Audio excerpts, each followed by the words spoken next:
Welcome, everybody. It's so great to see so many of you today on a warm and I think it's going to be muggy and rainy August summer day. But thank you for taking time from your schedules to be with us today.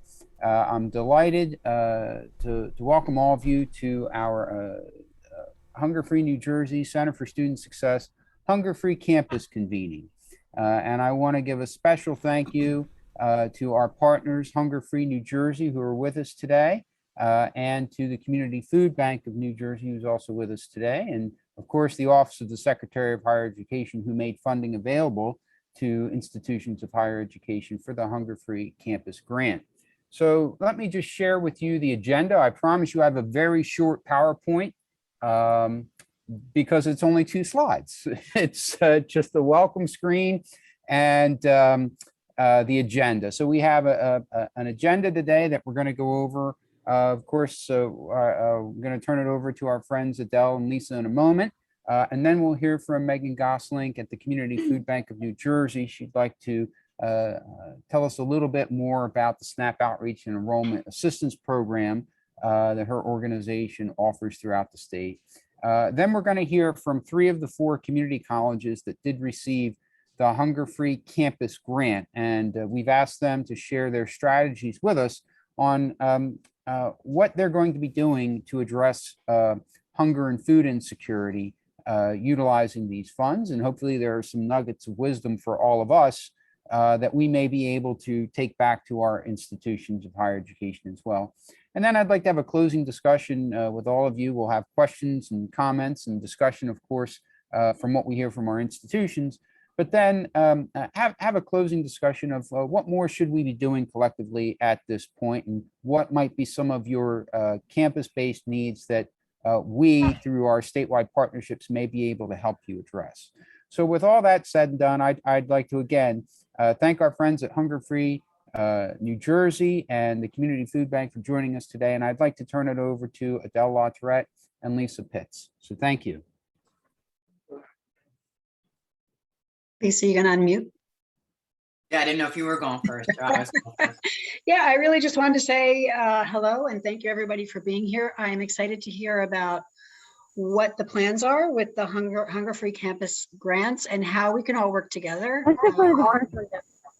to really make food insecurity of college students a bigger issue in the state of New Jersey, and what kind of policy recommendations we can come up with, legislative or otherwise, to make sure that that people get the assistance that they need. And I look forward to working together with you guys. So thanks. Good morning, everybody. I'm Lisa Pitts. I'm the outreach director for Hunger Free New Jersey. And I just want to echo what Adele said. And for those of you that are not familiar with Hunger Free New Jersey, just briefly a little bit of background. So Hunger Free New Jersey has been around for 40 plus years. And we are a statewide anti-hunger advocacy organization. So we don't provide direct services. We focus on addressing the issue of hunger and food insecurity through various types of advocacy. As Adele mentioned, legislative advocacy, working with the various state departments that administer the programs to make changes to those programs that make it easier for people to get the food assistance that they need. We do a lot of grassroots, local level organizing and work in communities throughout the state to improve access to the federal nutrition programs. And that's really our primary focus. And we do work with a wide network of emergency food providers, all the food banks and food pantries throughout the state. But really our primary focus is working to improve access to all those federal nutrition programs that we really see as the first line of defense against hunger in our state and in our nation.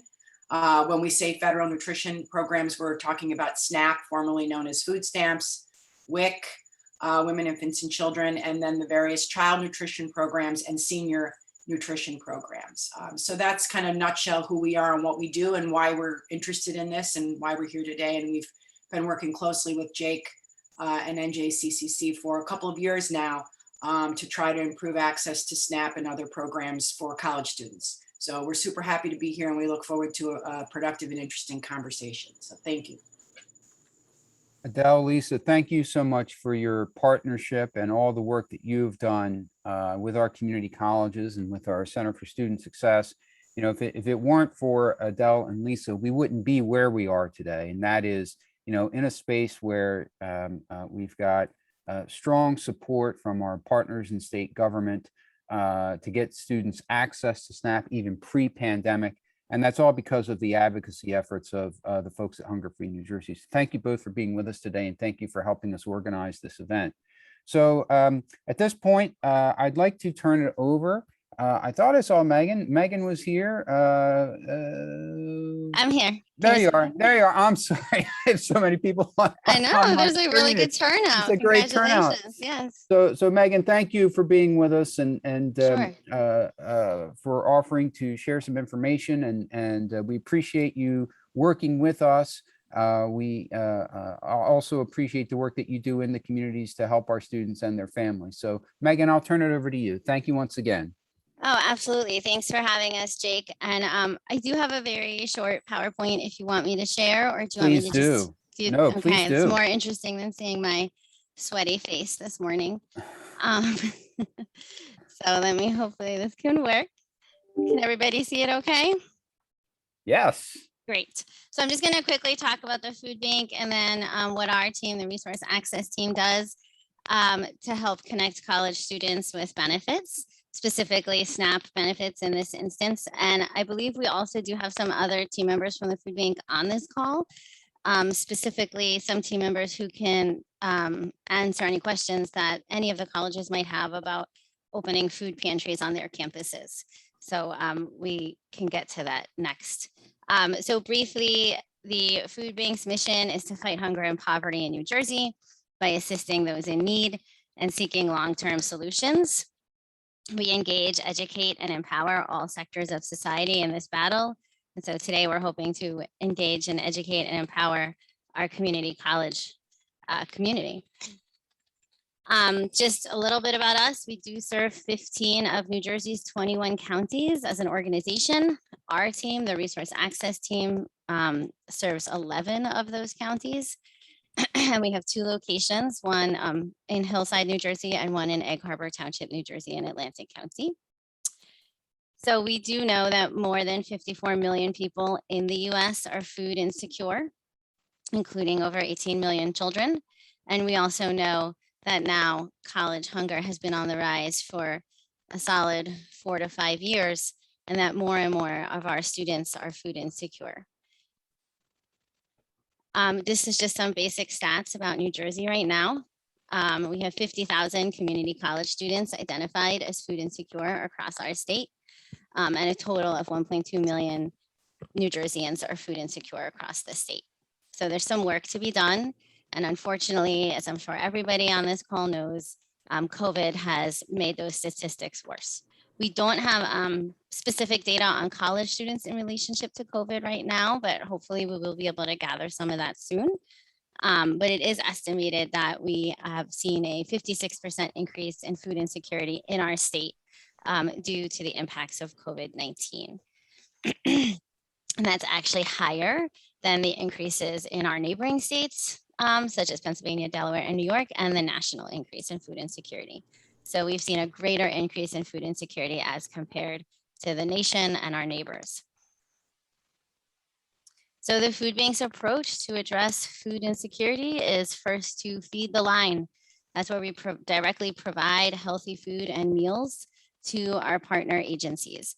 And in that situation, that's where a college, a community college could decide to set up a food bank supported food pantry on their campus. We also have health and wellness efforts where we provide health education.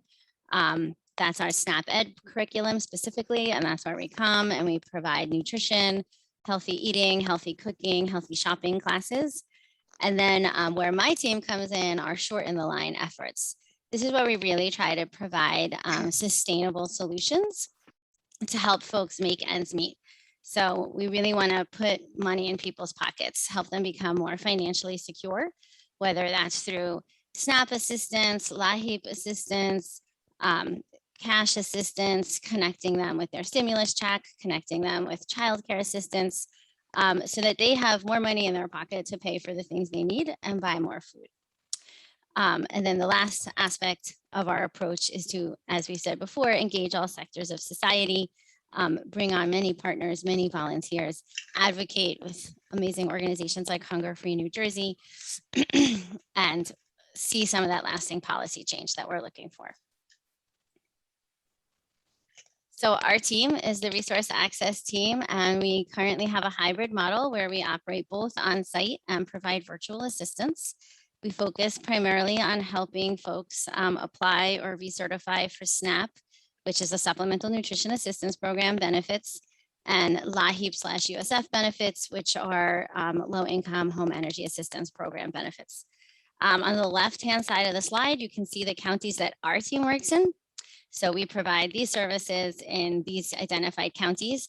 I know I saw some Ocean and Monmouth Community College folks on here. If you are interested in this work, you would want to work with your food bank, Fulfill. Food bank, if Fulfill Food Bank is the food bank of Monmouth and Ocean counties.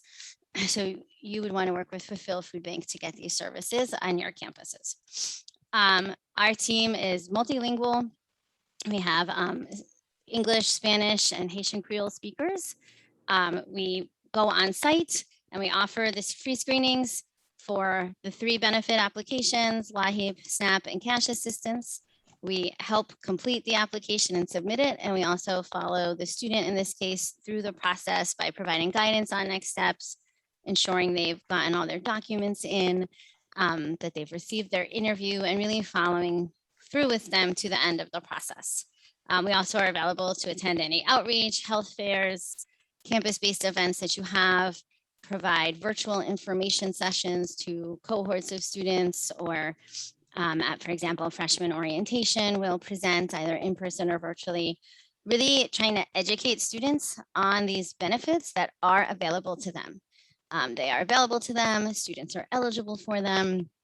We try to demystify some of the stigma that students might have around them and let them know that these benefits are for them. They are for everyone to utilize. They are an entitlement program, and the students should utilize them in order to ensure that they are able to graduate college and sustain their future.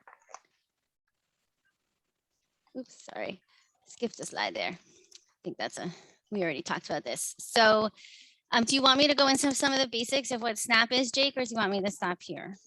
Sure, go ahead. Go ahead. Okay, so for those who aren't familiar, SNAP is the Supplemental Nutrition Assistance Program. It's the largest federal benefit program funded by the U.S. Department of Agriculture. It is funded through the Farm Bill, and there's a lot of advocacy work already underway because 2022 is the year that the Farm Bill is going to be re-upped. So everyone is advocating for changes to that Farm Bill.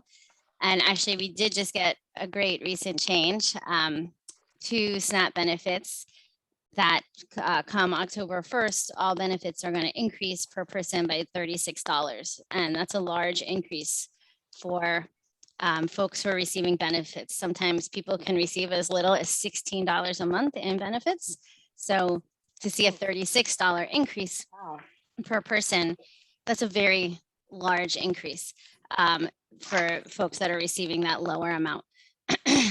So that's going to go into effect October 1st, and we're really excited. It's something that organizations like Hunger Free New Jersey have been advocating for a long time. And our parent organization, I should have mentioned this, the food bank is part of the Feeding America Network, a national network of food banks across the country. They've been advocating for this increase for a long time as well. So we're really excited that that's coming, but do know that the Farm Bill is coming in 2022, and we'll want to do a lot of advocacy around that. In New Jersey, the SNAP program is administered by the New Jersey Department of Human Services. And as a reminder, it's a supplemental program. So the idea is that this is additional dollars for somebody to spend on food. It is not designed to be their sole source of a food budget. Just some of the basic eligibility criteria. Your eligibility is based on your income and your household size, along with basically your shelter costs and your citizenship status. And this is such a blurry chart. I do apologize, but these are the current income guidelines. It's, as you can see, just a single person. So if you had a single college student, they could make up to about $1,960 a month and still be eligible for SNAP benefits. Some recent changes in New Jersey that are positive to the system are that our application portal is getting updated to be more streamlined. You can now upload your verification documents. So these are the documents you have to provide as proof. You can now upload those digitally to the application portal. You were not able to do that before. And you are able to check on the status of your application online, which you also couldn't do that before. And our recent policy change is that currently incarcerated individuals can apply for benefits before they're released from incarceration, which is another huge win. As previously, incarcerated individuals had to wait 30 days after they're released to apply for benefits, and there was often then a very large gap in them being able to get back onto benefits, get back into society. So now they can apply before they are released, and that's very exciting. I think that's probably everything I'd want to share right now. So I'm going to stop sharing my screen. So Megan, one quick question. If I recall correctly, I'm sure we're all familiar with it because many of us on the line are those at our campuses that are considered our SNAP point persons to help with students. It's njhelps.org, right? That's the website yes. that we I can use put that to in the get chat. students. We get students to apply njhelps.org. Yes, and njhelps.org. And Megan, please forgive me. Are there any other members of your team that are on the line today that you'd like to introduce to all of us? Maybe. So most of the members of my team are in the field and are joining from the field. So if they are busy helping someone, they won't be able to say hello. But I do see Michelle Hareski, our new network impact manager, who is taking over our college pantry program. And Michelle, do you want to say a few words? Sure. Thanks, Megan. As Megan mentioned, I'm new to Community Food Bank of New Jersey. I am the network impact lead, and I have a manager and a specialist on my team.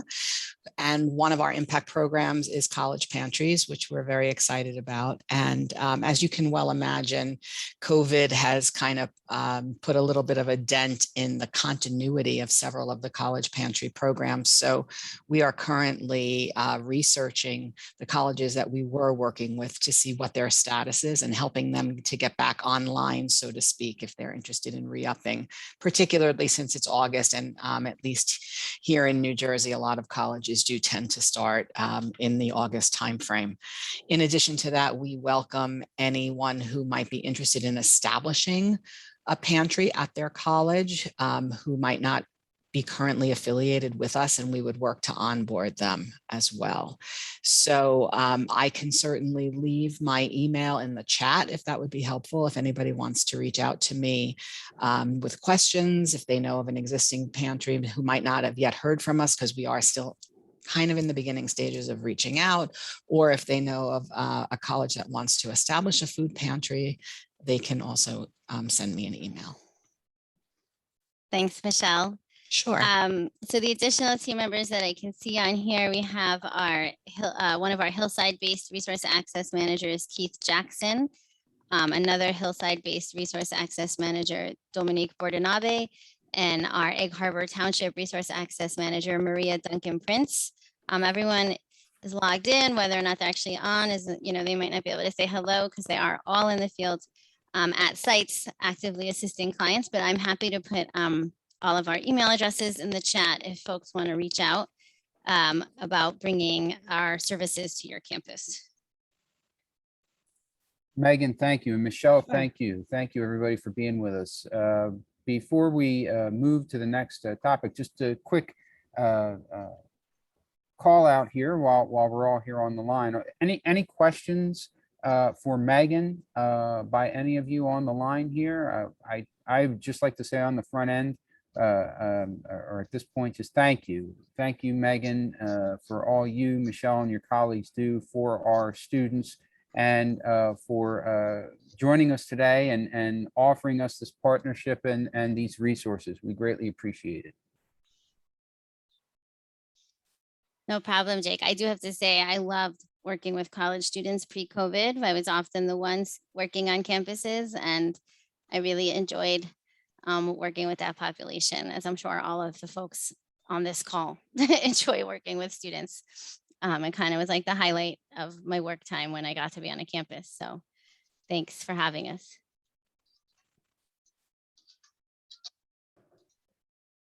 Any questions, folks? Just, if I could just quickly sort of add, I just want to say, I mean, the service that Community Food Bank provides, Megan and her team, is really so incredibly important and valuable. I mean, SNAP access for college students is particularly challenging because there's all kinds of additional work requirements for college students, and there's a lot of regulations that are very complicated. So I would just really encourage anybody here today, if you haven't connected with the food bank already, to do so, and to maybe host some SNAP outreach and enrollment days at your college. Or I know that the food bank's also helping folks over the phone because they really are very well trained and knowledgeable in all the ins and outs of the policy and regulations as it pertains to SNAP and college students, and they can be enormously helpful in connecting your students with this critical nutrition benefit. So thanks, Megan, and your team.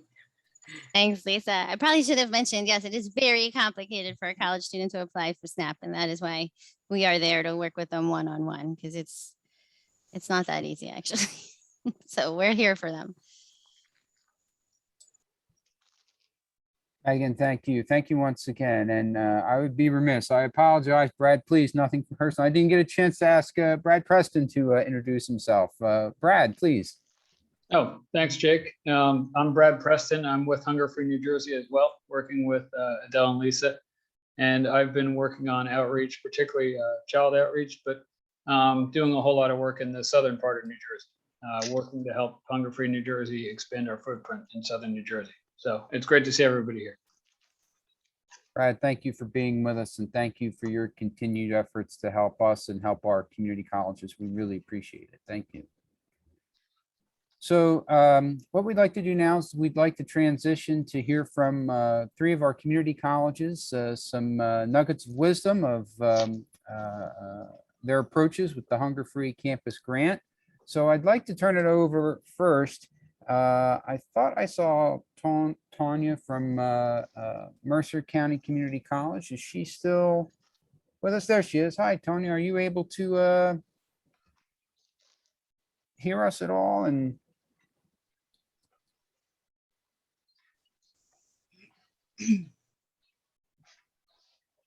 okay, we can always come back to Tanya if she's having a hard time.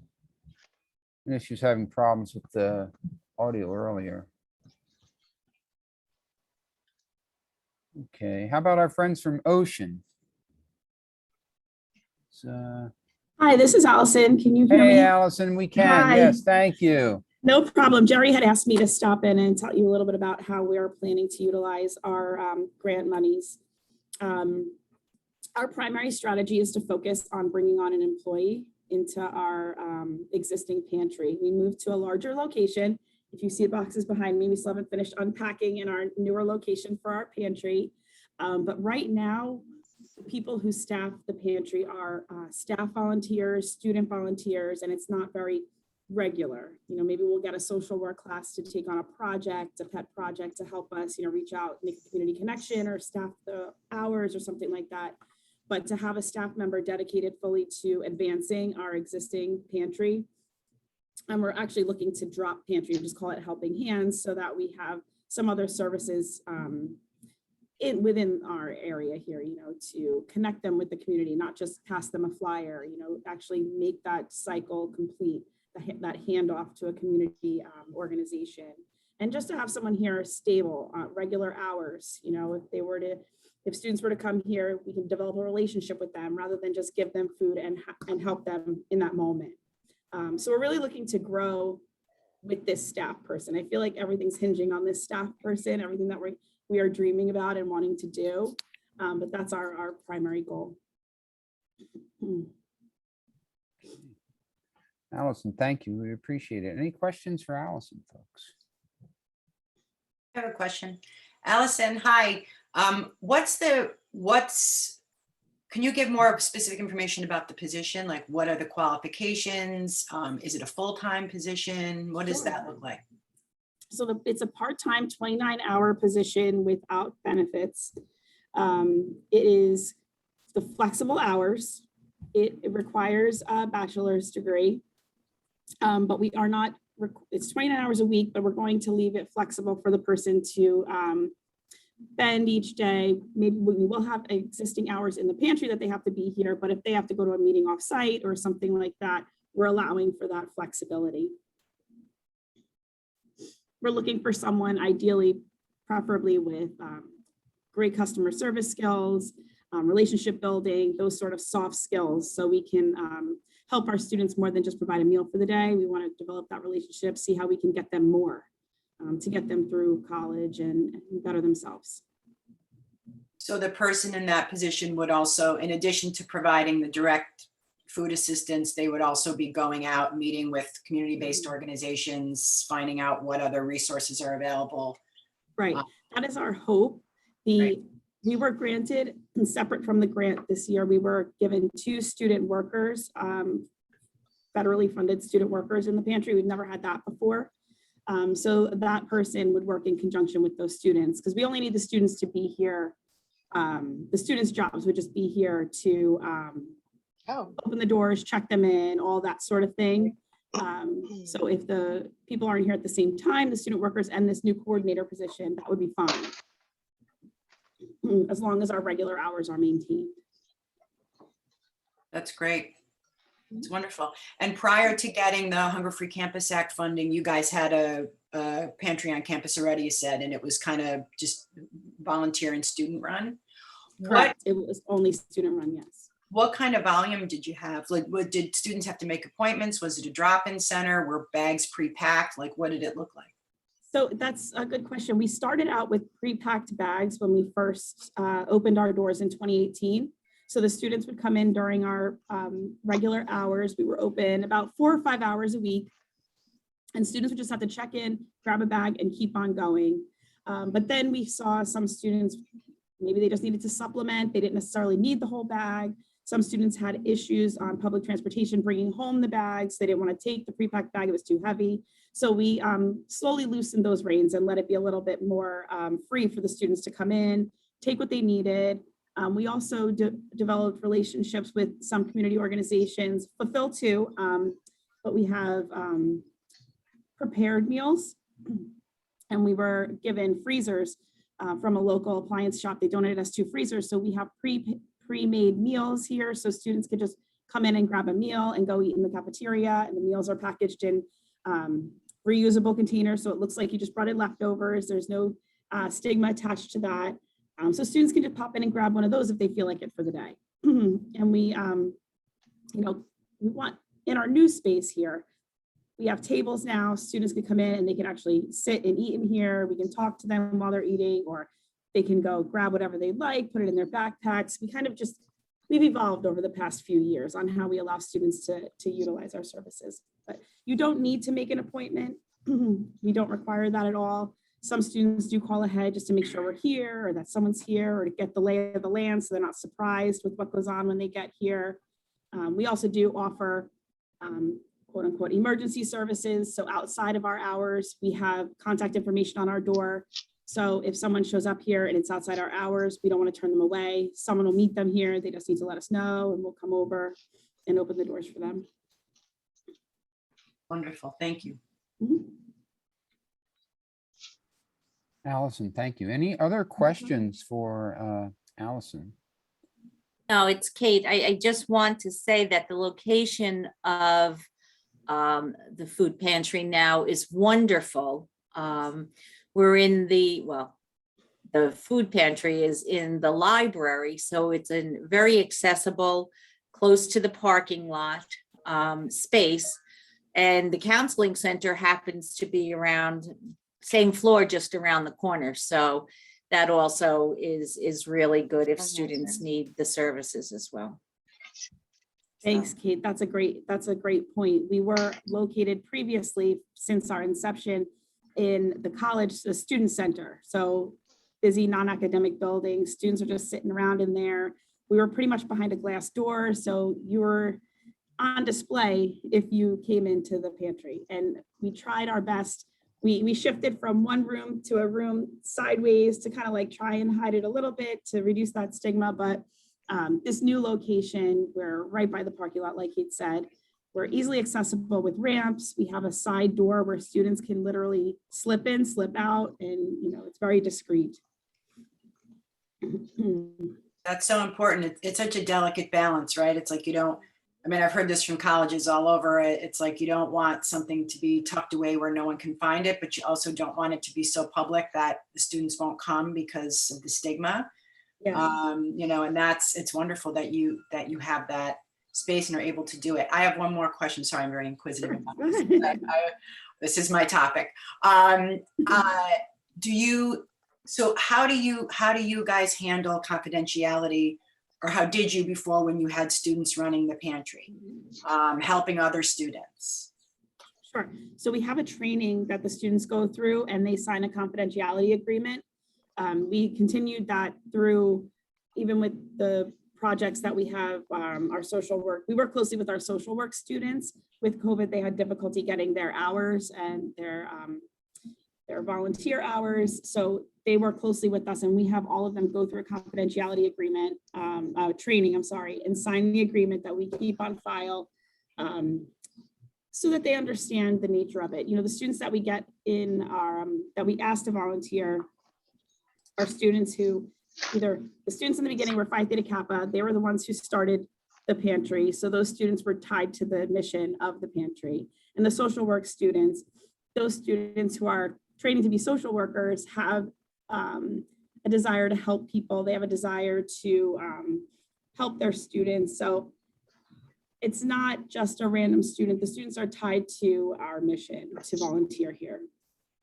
And they usually don't go through all of that training just to volunteer if they're not interested in helping other students. Great, thank you so much. Mhm. Any other questions for Allison, folks? Allison, thank you for being with us today and for sharing your Welcome. insights on the successful grant award. We appreciate it. Thank you. Thank you. Okay, I think we're going to turn to Mercer County Community College this time. I believe Eileen's on the line. Did I see her? Yes, I am here. Thank you so much, Hi, Jake. Eileen. Thank you. I am speaking on behalf of Dr. Tanya Perry Conley, and she's just having technical difficulties. I'm the director of grants here at Mercer, so I don't know the actual intricacies of the Hunger Free grant, of our Hunger Free program that we have here, but I can certainly go through with you what we were awarded for. One of the things that we were very interested in having for this program was the food insecurity coordinator, and this person is going to actually be responsible for the oversight of the food pantry, as well as the student workers that will be working under this person. So this was all part of our budget, who will be responsible for taking inventory of the pantry and reporting back to the food insecurity coordinator. They're going to be interacting directly with the students who use the pantry, as well as staffing any kind of food pantry awareness tables that we have set up around the campus throughout the year, throughout our events, our hunger awareness campaign in November. We also put in for additional supplies that we needed, shelving for our food pantry, shopping bags, great shelving, storage boxes, which will be used. And then another thing that I want to touch upon is the conference attendance that we would like to have happen for our students that are helping with the pantry to the National Anti-Hunger Policy Conference, which is held yearly in March. We will be sending them, as well as the food insecurity coordinator as well. Dr. Conley will be attending the Closing the Hunger Gap Conference for professional development purposes and understanding more about how we could be more helpful to our students and the community. And then finally, another conference attendance to the Swipe Out Hunger Annual Student Summit will also be attending.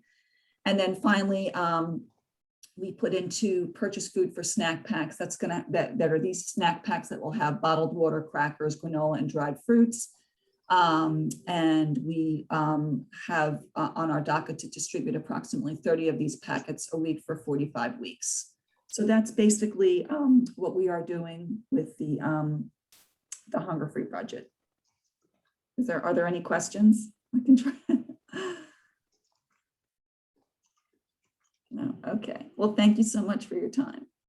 Eileen, thank you. Any questions, folks? No questions?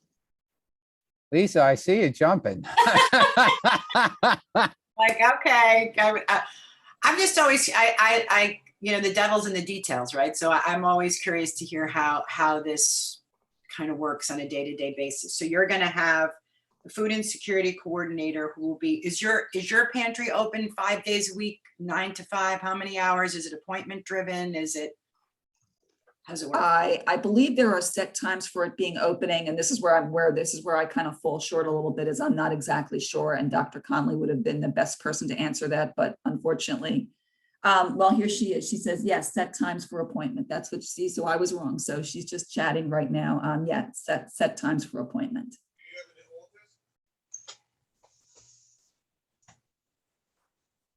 And I have another question. And beyond the food pantry food, right? So is it a student choice pantry? Do the students come in and shop? Are the bags prepackaged for them? I guess that's my first part of my question. I know the snack packs will probably be prepackaged. The bags, and then Dr. Conley is also chatting. The bags will be prepackaged. Thank you, Dr. Conley. Okay. And do you provide, and this was a question that I wanted to ask previously too, and I forgot.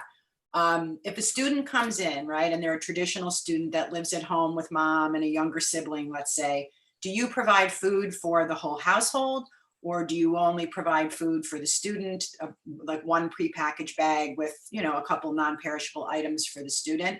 Or do you provide for the whole household? And if there's a greater need in the household, which there almost always is, do you refer then that student out for additional services to a community-based food pantry or another resource? So Dr. Conley is chatting that there's a 4-prong approach: snack box, meal cards, grocery bag, and grocery card. They will refer, and yes, she will refer to other services. Great. That's awesome. I love that 4-pronged approach. That makes a lot of sense. Thank you. Okay. Someone also in the chat had mentioned about the conferences. So the National Anti-Hunger Policy Conference was one that's held in March. The second one was the Closing the Hunger Gap Conference.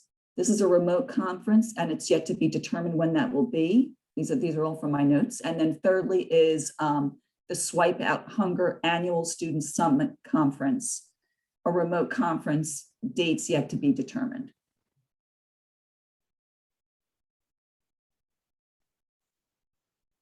Any other questions, folks?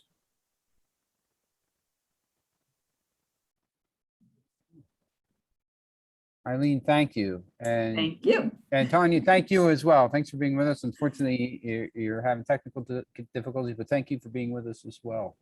Okay, let's turn to, I thought I saw Jose Loreno. There he is. Hi, Jose from Middlesex College. Jose, thank you for being with us today. Good morning, and jumping from meeting to meeting today. But so my name is Jose Laureano, and I'm the Executive Dean of Student and Enrollment Services here at Middlesex College.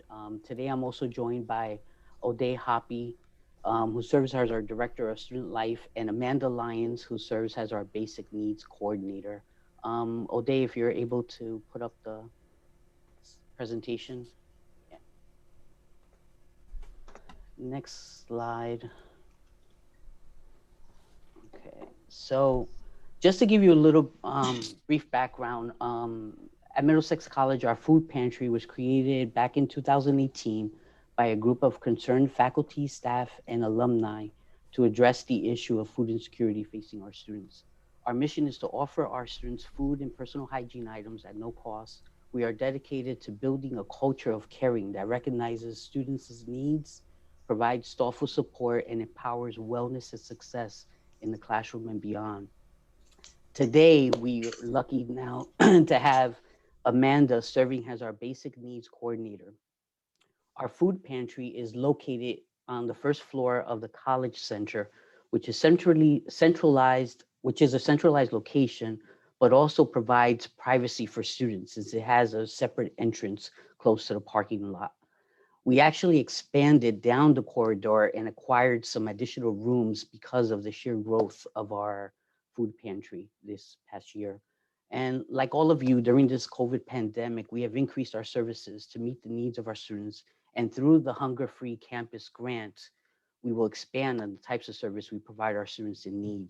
Now, I'm going to turn over to Amanda, who will provide you with all the details.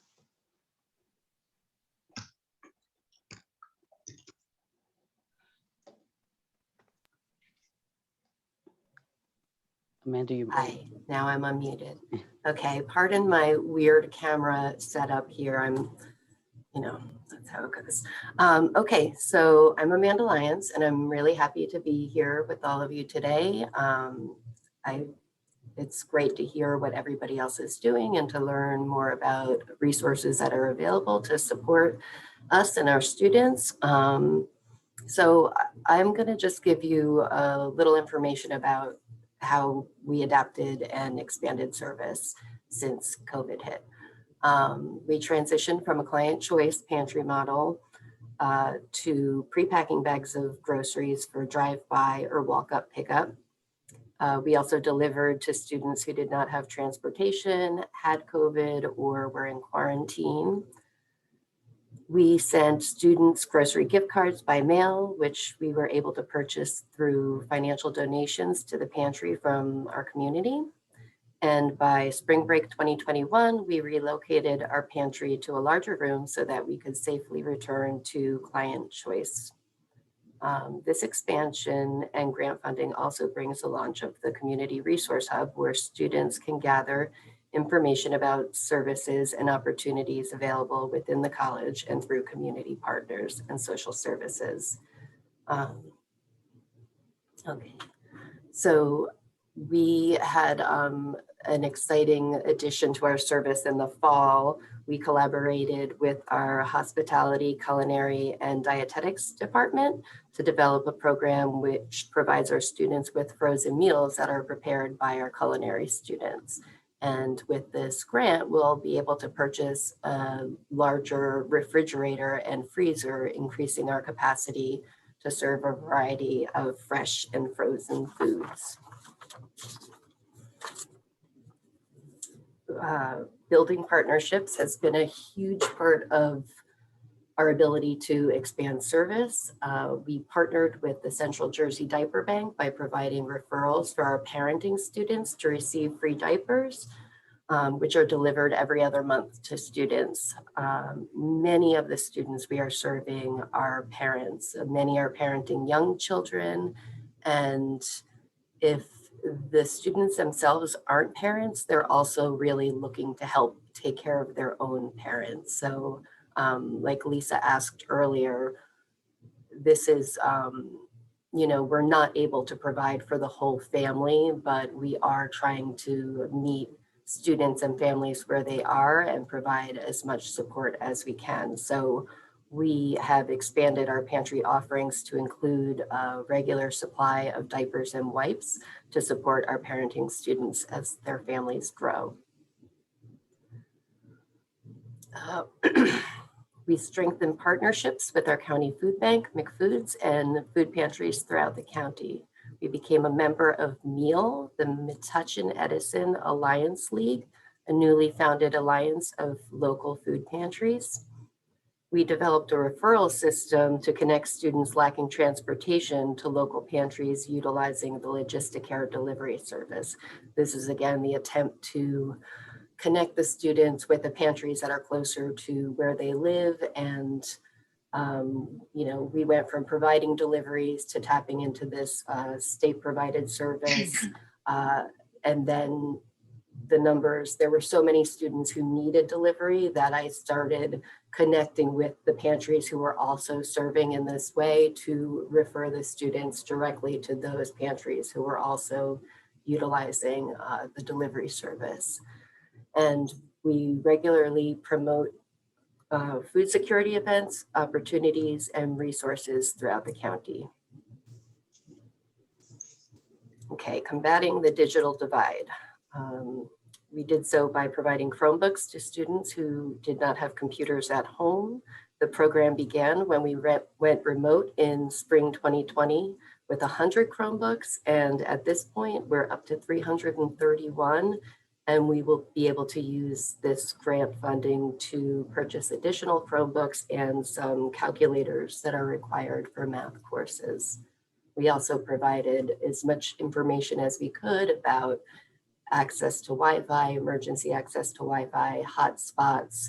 We expanded the hotspots that we had on campus so that if students needed to, they could come here to work when we weren't entirely open with a space for them to work in.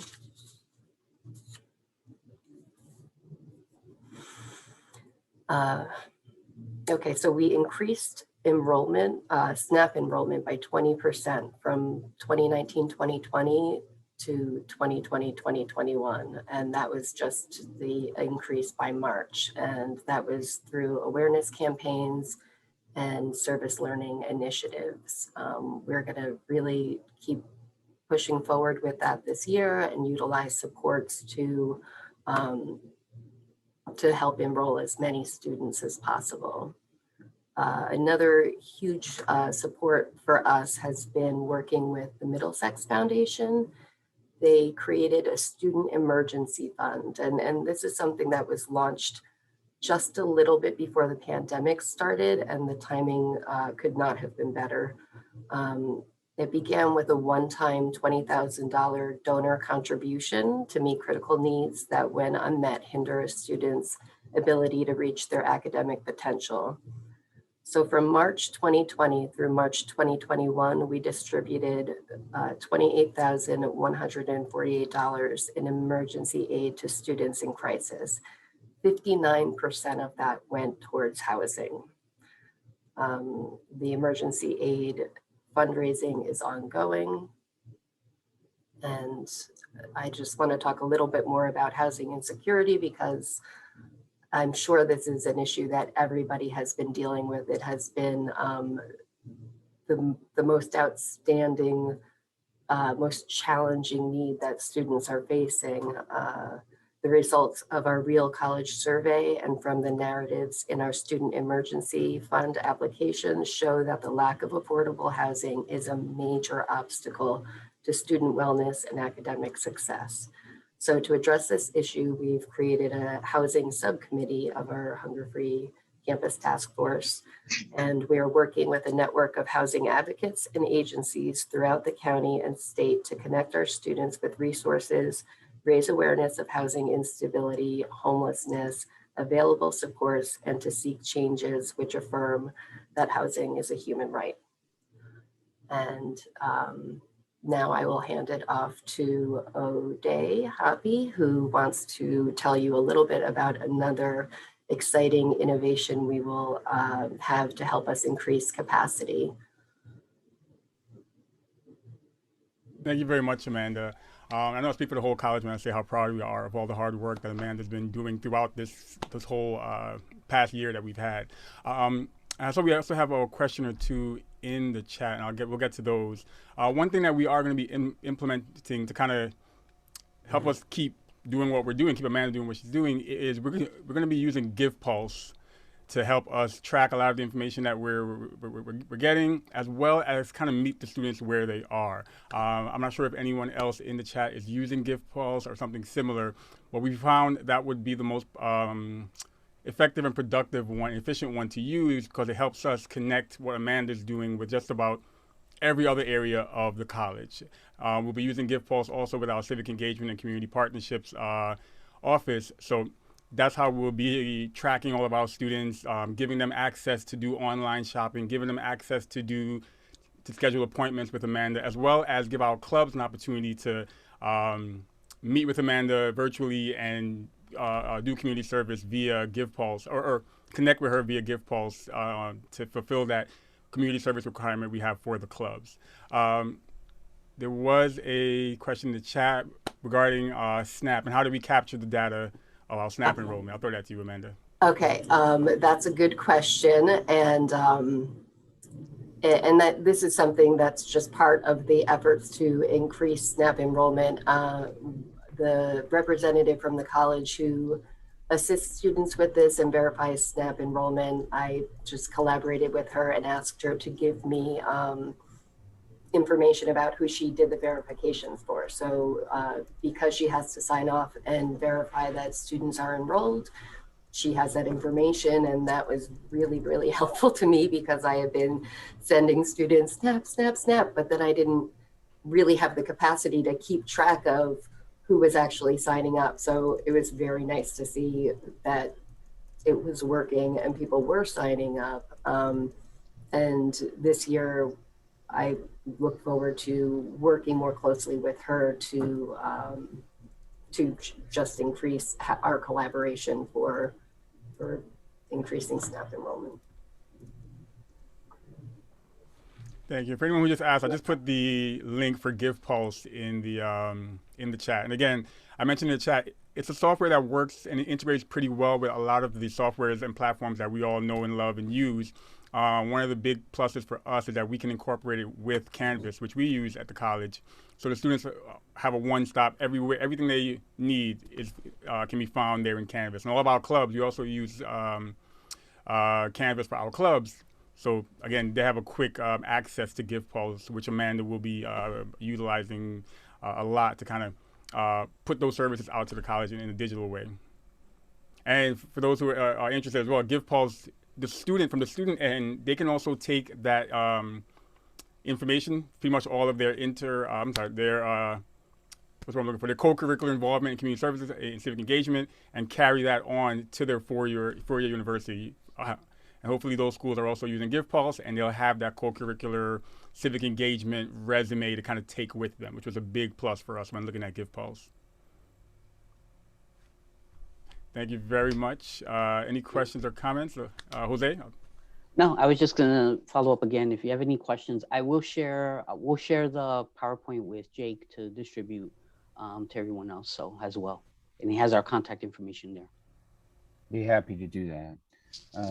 Jose, Amanda, Ode, thank you. I do have a question, and forgive me for not remembering the exact nomenclature of the title, but if I remember from our earlier work with our friends at Hunger Free New Jersey, pre-pandemic, for community college students to access SNAP, particularly expanding it to those students who were enrolled in Perkins eligible programs. That was the first big expansion. I think one of the requirements in the process, one of the requirements and part of the process for students was they had to get a form. I don't remember what the name of the form was, but they had to get a form from the college, and each of our colleges had a point person who was to be the signator of said form, as you mentioned, Amanda. So it sounds to me you just kept track from semester to semester of how many forms you had, fall 19, how many do you have spring 2020, how many do you have fall 2020, so on and so forth. So it sounds like it's something that's doable, certainly doable throughout the state for all of us who have that said point person who has to keep track of those forms, correct? Yeah, it was just a matter of connecting with the person in financial aid who did the verifications. So great, excellent. Other questions, folks? Any other questions for our friends at Middlesex College? This is Adele, Director of Hunger Free New Jersey. I just wanted to comment that any kind of metrics like this are really helpful for policy and legislative advocacy. So the more that people can replicate this, the more data we can get. It's just much easier for everyone in this group and the partnerships to really move forth with, this is what we're seeing, and this is what we need to address what we're seeing. So I just really want to make a point about that. And yeah, as you guys, you guys are all, academics. So the more data, the better. It helps our legislative and policy asks and would be really useful. So thank you. Adele, thank you. And I'm sure going forward with our colleagues in the Student Services Affinity Group and other affinity groups, we could get some semblance, some data from some of the colleges that are able to share that will help your cause, help our cause going forward. So we're happy to do that. Any other questions, folks?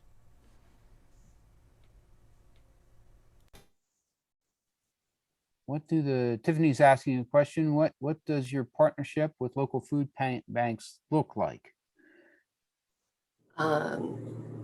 Well, our local food bank is through the county, and it's MC Foods or McFoods. They are actually rebranding also, but so we pick up food from them. Our facilities department picks up food once a week, and we have that available. But really, the working with other local pantries came about by a lot of our students didn't have transportation. It's a hardship to even get to the college. It's a big county. So I really try to encourage them. We have a county directory of food pantries everywhere. And so I tried to give them information about the pantries that were available. And then when the packing, once we hooked up with the delivery service, the numbers increased so rapidly that I couldn't keep up with packing and working with the, coordinating it all. So I just kind of broke it down, and I worked with the county food bank director and asked her which other pantries in the county were using that service. Then I reached out to them, and to those who reached back, I just, asked if, since they were already doing deliveries, if I could refer our students in need to them. And I think we've got 5 that we're very happy to help. And so that means I regularly communicate with them. And when I get a student who says that they're not able to make it to campus, I connect with that pantry, and then they are working directly with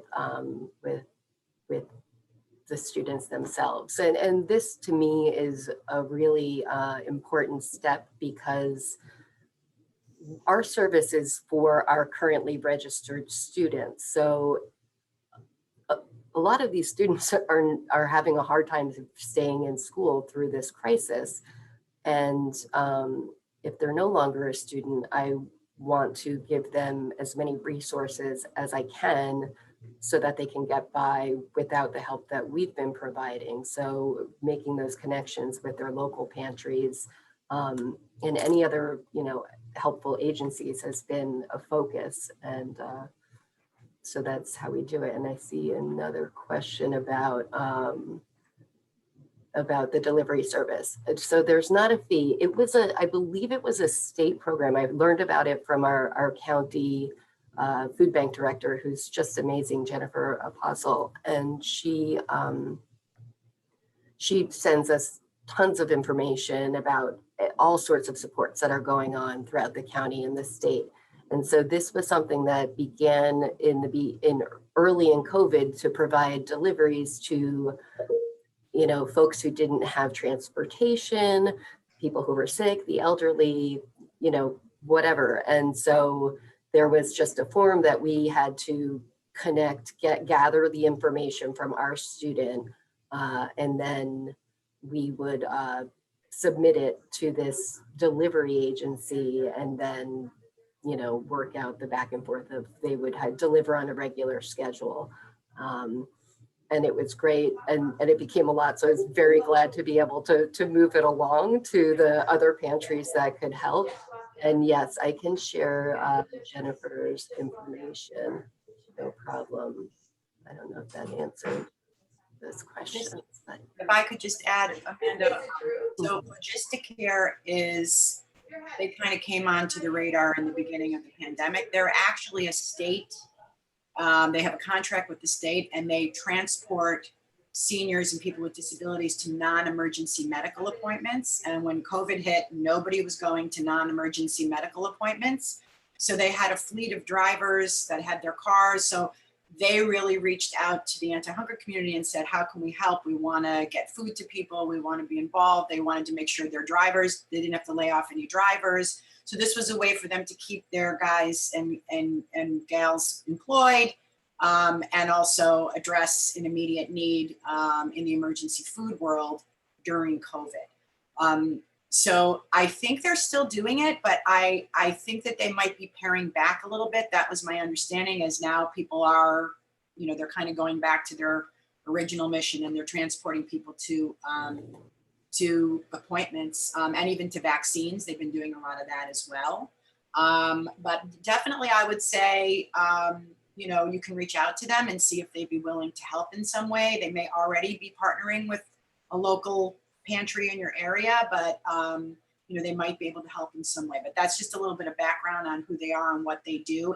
I don't think it's going to be a long-term delivery model, but who knows?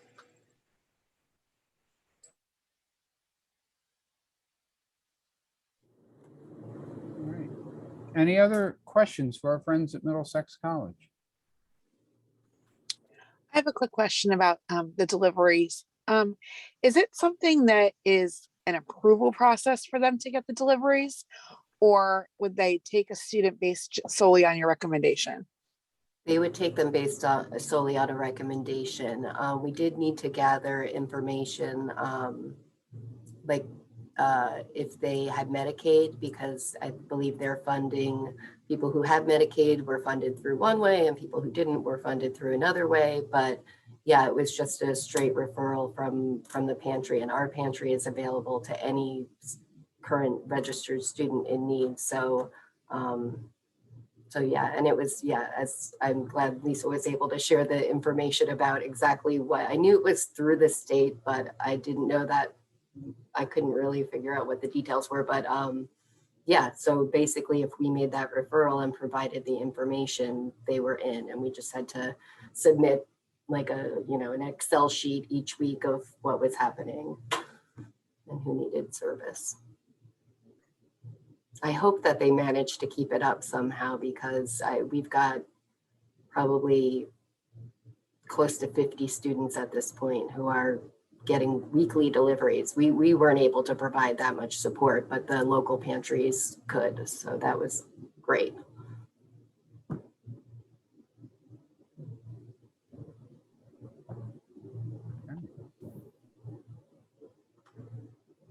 Jennifer, thank you for the question. Any other questions, folks?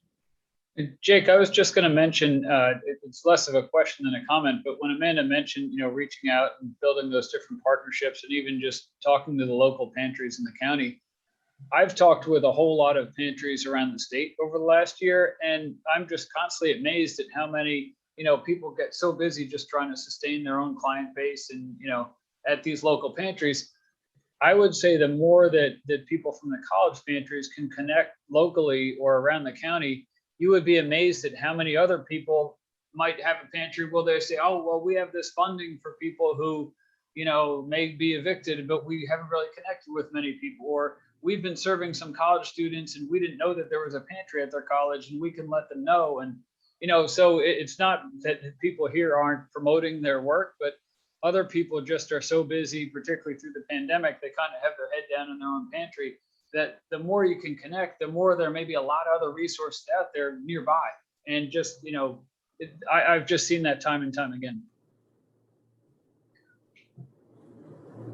Excellent point, Brad. Thank you for sharing that. And, you know, I think about how far all of you and all of us, how far we've come. I remember when we first started this work, there were, you know, one or two of our colleges that were working with the food pantries and other community partners. And now that has expanded greatly. And it's just, it's good to see that our work is, collectively, our work is taking hold. It's very sad that there's the need, but it's good that there are those of us out there who care and others who care, who are working collectively and collaboratively to do this work. So thank you. Any other questions or comments, folks? So I wanted to wrap up today's event, not forcing anybody off the line, but just wanted to get a sense from all of you on the line. Many of you are those frontliners at your community colleges who are working directly with students. And I would be remiss if I didn't take the opportunity to then turn the floor over to all of you and say, are there any issues that rise to the level where you can say, you know, let's bring this up in a statewide convening. Maybe other college students are experiencing this, and there might be some work that we can do collectively at the state level to help you and help you better serve your students. So are there any issues or challenges that you folks are facing that we may be able to help with in a collaborative way.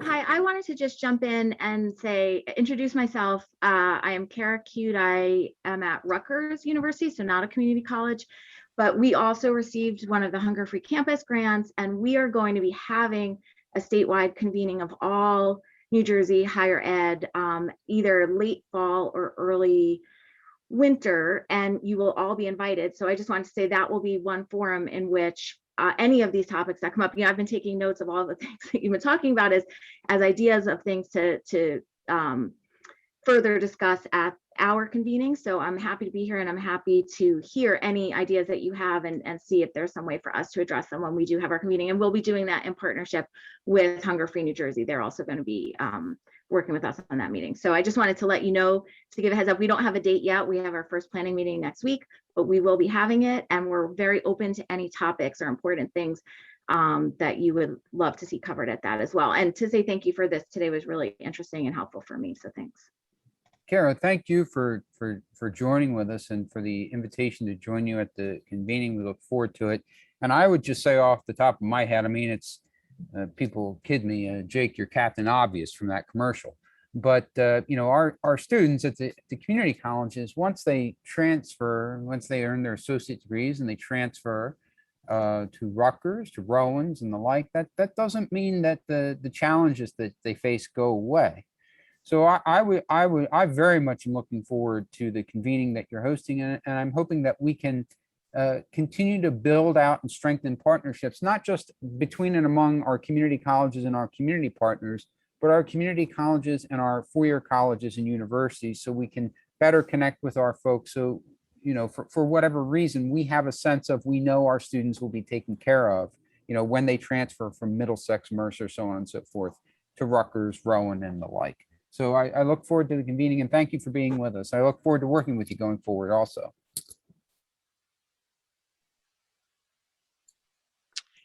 So my name is Jennifer Koch. I'm the Student Resource Center Coordinator at Raritan Valley Community College.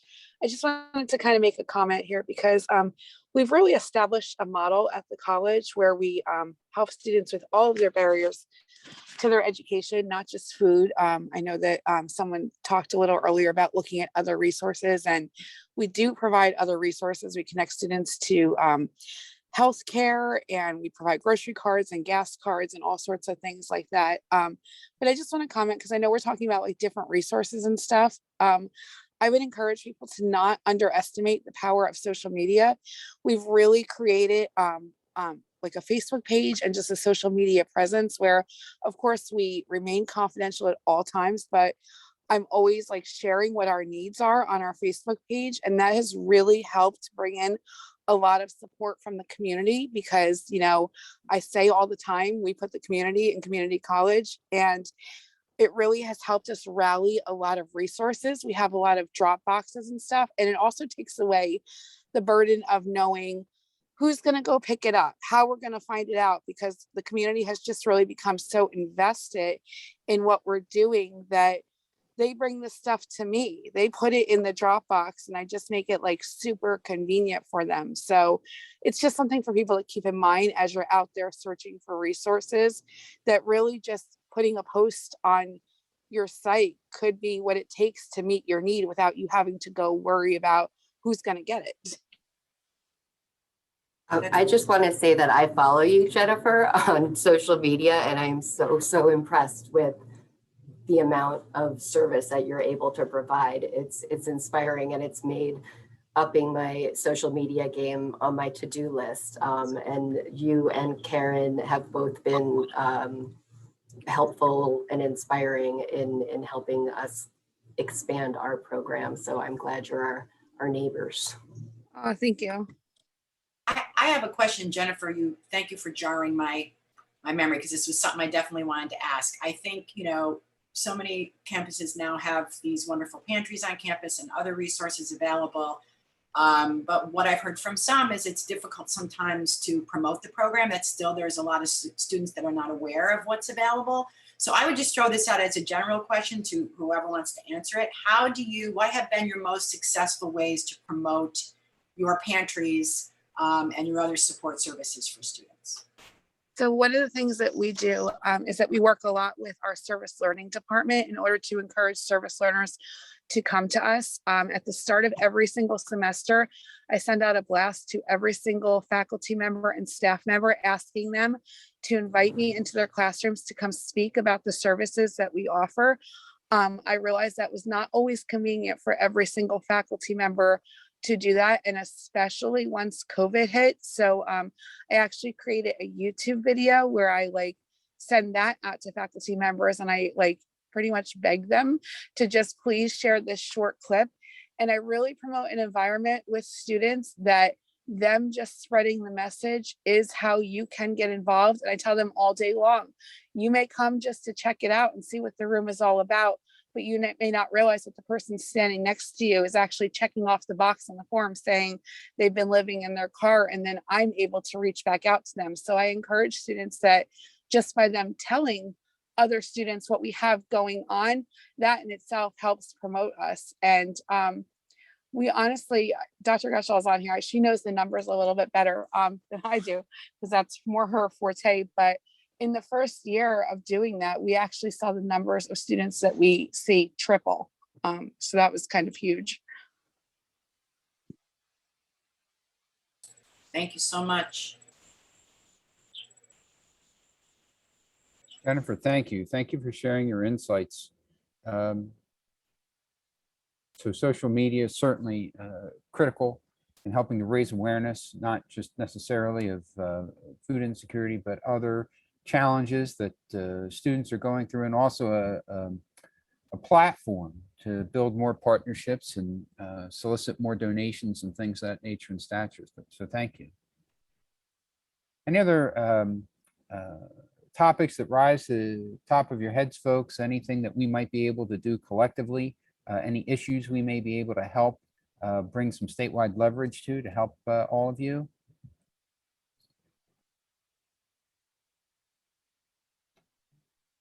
Well, my phone's always on and my email's always on. So if anybody thinks of anything, please, by all means, reach out. We want to be a resource to all of you as you continue to fight this good fight and help our students be successful.